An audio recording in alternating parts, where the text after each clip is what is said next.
Selamat datang kembali di channel Pegawai Jalanan. Semoga informasi yang kami sajikan ini bisa bermanfaat untuk kita semua. Silahkan kalian simak video ini agar kalian bisa menangkap informasi yang kami sajikan. Selamat menonton.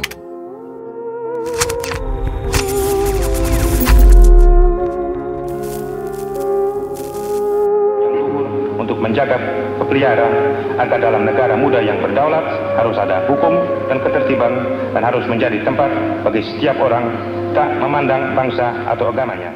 Sejarah perkembangan bangsa Indonesia tak bisa dilepaskan dari peran banyak pihak. Salah satu di antaranya adalah keterlibatan sejumlah tokoh keturunan Arab. Tidak hanya sekedar tinggal dan menetap, sejumlah tokoh keturunan Arab itu aktif dan berperan langsung dalam pembangunan bangsa Indonesia. Mereka bergerak di sejumlah bidang, mulai dari seni, budaya, hingga politik. Video ini ditujukan untuk generasi muda yang mulai tidak mengenal sejarah bangsanya sendiri, karena terlalu asik mengikuti perkembangan zaman yang memang sudah membuat kita lupa untuk membaca dan menambah pengetahuan kita.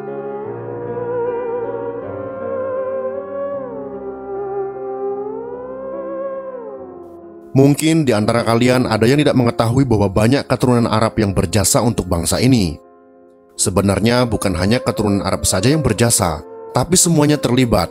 Ada yang berbangsa Eropa, keturunan Tionghoa yang sudah menetap di Indonesia, dan lain sebagainya. Juga banyak yang berjasa untuk bangsa ini, tapi akan dibahas di lain video. Berikut ini adalah 8 tokoh keturunan Arab yang turut berjasa membangun Indonesia. Siapa sajakah mereka? Mari simak videonya.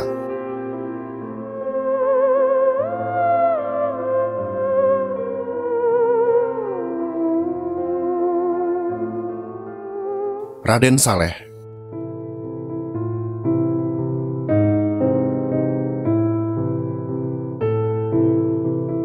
Raden Saleh lahir di tahun 1807. Pemilik nama lengkap Raden Saleh Syarif Bustaman adalah pelukis Indonesia, keturunan Arab Jawa yang mempionirkan seni modern Indonesia. Saat itu masih Hindia Belanda. Raden Saleh dilahirkan di keluarga Jawa Ningrat. Dia cucu dari Sayyid Abdullah Bustaman dari sisi ibunya. Ayahnya adalah Sayyid Husain bin Alwi bin Awal bin Yahya, seorang keturunan Arab. Ibunya bernama Mas Ajeng Zarif Husain, tinggal di daerah Terboyo dekat Semarang. Sejak usia 10 tahun, ia diserahkan pamannya, yaitu Bupati Semarang, kepada orang-orang Belanda atasannya di Batavia. Kegemaran menggambar mulai menonjol sewaktu bersekolah di sekolah rakyat, yaitu Volksschule.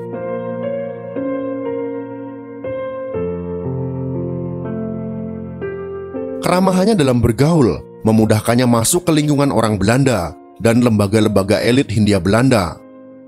Raden Saleh mendapat beasiswa untuk belajar di negeri Belanda pada tahun 1829. Di sana ia berkenalan dengan kalangan ningrat dari banyak istana di Eropa, khususnya dengan Groothertog von Sachsen-Coburg-Gotha. Dialah pelukis Indonesia yang paling berbakat dan berhasil pada abad ke-19. Raden Saleh adalah pelukis Jawa pertama yang secara sistematis menggunakan cat minyak dan mengambil teknik-teknik barat, realisme pada potret, pencairan gerak, perspektif dan komposisi berbentuk piramid dan sebagainya. Kini ia dikenal sebagai Bapak Ilmu Seni Lukis Indonesia.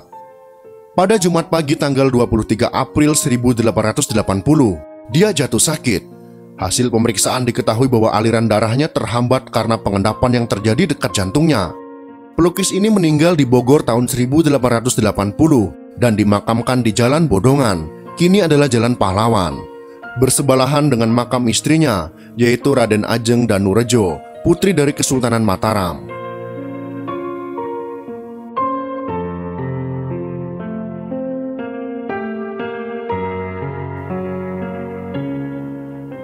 Habib Abu Bakar bin Ali Shahab.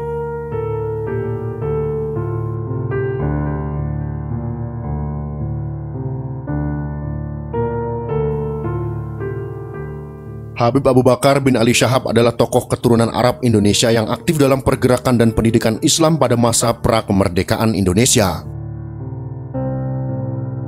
Dia juga tercatat sebagai pendiri Jamiat Khair dan Malja Al-Shahab. Lahir di Jakarta pada tanggal 24 Oktober tahun 1870 dari ayah Ali bin Abu Bakar bin Umar Syahab. Kelahiran Damun, Tarim, Hadramaut, Yaman, dan ibunya yaitu Musnah binti Syekh Said Naum. Dalam situasi dan tekanan kolonial yang keras, Habib Abu Bakar tampil untuk mendirikan sebuah perguruan Islam yang bukan hanya mengajarkan agama, tetapi juga pendidikan umum. Pada tahun 1901, bersamaan dengan maraknya kebangkitan Islam di tanah air, berdirilah perguruan Islam Jamiat Khair. Pada saat pertama kali berdiri, perguruan ini membuka sekolah di kawasan Pekojan yang saat itu penghuninya banyak keturunan Arab. Selain Habib Abu Bakar, turut serta mendirikan perguruan ini sejumlah pemuda Alawiyin yang mempunyai kesamaan pendapat dan tekad untuk memajukan Islam di Indonesia, sekaligus melawan propaganda Belanda yang anti-Islam. Di Tanah Abang, Habib Abu Bakar bersama sejumlah Alawiyin juga mendirikan sekolah untuk putra di Jalan Karet dan untuk putri di Jalan Kebon Melati, kini Jalan Kebon Kacang Raya, serta cabang Jamiat Khair di Tanah Tinggi Senen. Habib Abu Bakar bin Ali Syahab meninggal pada tanggal 18 Maret tahun 1944.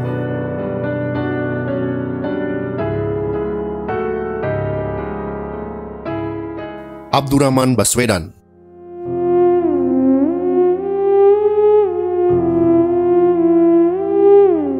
Abdurrahman Baswedan atau lebih dikenal dengan A.R. Baswedan adalah pejuang kemerdekaan sekaligus diplomat dan sastrawan Indonesia.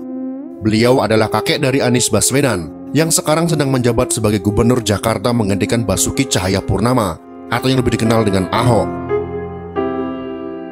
Lahir di Surabaya pada tanggal 9 September tahun 1908, A.R. Baswedan pernah menjadi anggota Badan Penyelidik Usaha dan Persiapan Kemerdekaan Indonesia yang dikenal dengan BPUPKI. Wakil Menteri Muda Penerangan Republik Indonesia pada Kabinet Syahrir, anggota Badan Pekerja Komite Nasional Indonesia Pusat atau disingkat dengan BPKNIP, anggota Parlemen dan anggota Dewan Konstituante. A.R. Baswedan adalah salah satu diplomat pertama Indonesia dan berhasil mendapatkan pengakuan de jure dan de facto pertama bagi eksistensi Republik Indonesia, yaitu dari Mesir. A.R. Baswedan merupakan keturunan Arab yang fasih berbahasa Jawa. Dalam perjuangannya, dia sering menyerukan pada orang-orang keturunan Arab agar bersatu membantu perjuangan Indonesia. Ia mengajak keturunan Arab, seperti dirinya sendiri, menganut asas kewarganegaraan ius soli, di mana saya lahir disitulah tanah airku. A.R. Baswedan meninggal di Jakarta pada tanggal 16 Maret tahun 1986 pada umur 77 tahun.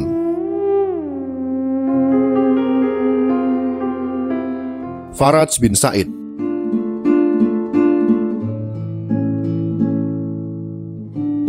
Tidak banyak yang tahu siapa Faraj bin Said bin Awad Martab. Bahkan mungkin ada yang tidak mau tahu. Dia adalah pedagang Indonesia keturunan Arab yang merelakan rumahnya di Jalan Pegangsaan Timur nomor 56 digunakan untuk upacara proklamasi. Bahkan selama Bung Karno di sana, beliau memberikan pelayanan, termasuk membantu menyembuhkan penyakit dari Bung Karno. Faraj bin Said lahir di Hadramaut, Yaman Selatan dan menetap di Indonesia dengan menjalankan sebuah perusahaan. Sebagai pebisnis sukses di masanya, Faraj bin Said ternyata juga aktif berjuang untuk Indonesia.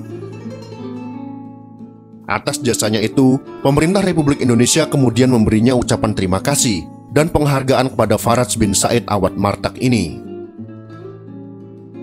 Ucapan tersebut disampaikan secara tertulis atas nama pemerintah Republik Indonesia pada tanggal 14 Agustus tahun 1950 yang ditandatangani oleh Insinyur H.M. Sitompul selaku Menteri Pekerjaan Umum dan Perhubungan Republik Indonesia. Ali Alatas.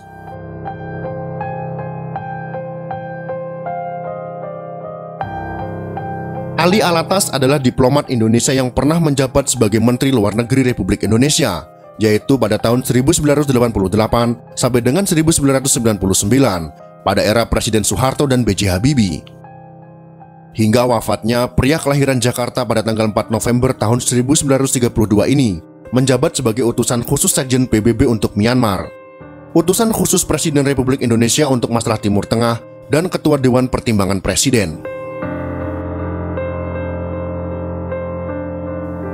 Ali Alatas merupakan keturunan blasteran dari Arab Hadrami Yaman dan Sunda.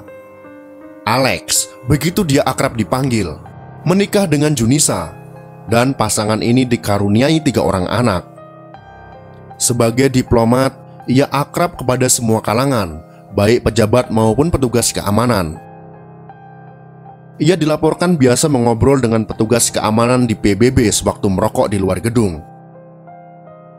Ia wafat di Rumah Sakit Mount Elizabeth di Singapura pada tanggal 11 Desember tahun 2008 setelah mendapat serangan jantung.